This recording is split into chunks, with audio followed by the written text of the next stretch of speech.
Comment se fait-il donc que les croyants qui ont l'Esprit en eux n'éprouvent pas davantage sa puissance? Cette puissance que l'Esprit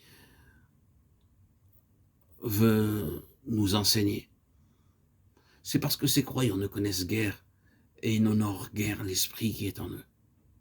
Ils ont bien sûr beaucoup de foi en Jésus sur la croix ou en Jésus sur son trône dans le ciel.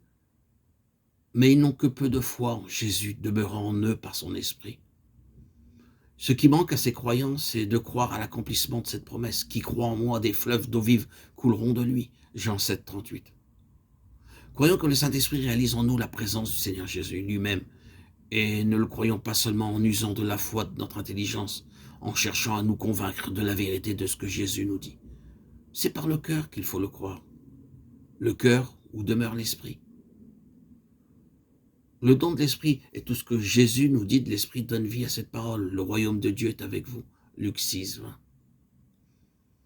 Si nous voulons l'avoir, cette véritable foi du cœur, regardons au-dedans de nous et avec humilité, attendons du Saint-Esprit qu'il fasse là son œuvre en nous. Pour comprendre ces choses, pour recevoir cette foi qui vient de la vie et de la puissance de l'Esprit, évitons ce qui s'oppose à l'action de l'Esprit. Redoutons surtout la volonté et la sagesse humaine. Nous sommes encore enveloppés de la chair qui voudrait toujours recourir à ses propres ressources pour servir Dieu et même aussi pour user de foi. Il faut que toute pensée soit amenée captive. 2 Corinthiens 10, 5. Non seulement toute pensée mauvaise, mais encore toute pensée qui nous détournerait de tout attendre de l'Esprit.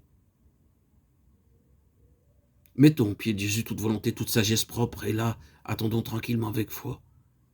Nous acquérons ainsi la certitude que l'Esprit est en nous, que sa vie divine se développe au-dedans de nous. Si nous l'honorons ainsi, si nous renonçons à agir par nous-mêmes pour compter sur lui, il ne nous laissera pas confus. Il fera réellement son œuvre en nous. Il fortifiera d'une force nouvelle notre vie intérieure. Il nous donnera une foi vivante. Il nous révélera la présence de Jésus de jour en jour. Nous éprouverons que Jésus intervient lui-même dans tout ce qui nous concerne et nous en aurons tout autant de certitude et de joie que s'il était visiblement avec nous sur la terre. Nous en aurons même une conviction plus intime encore. Seigneur Jésus, oui, je me réjouis de ce que tu n'es plus ici-bas. Je te remercie de ce que tu te manifestes à tes disciples par des rapports encore plus réels, plus intimes, plus tendres et plus efficaces que si tu étais sur la terre. Je te rends grâce de ce que ton Esprit Saint habite en moi, de ce qu'il m'apprend, ce qu'est la communion avec toi, me faisant réaliser ta sainte présence.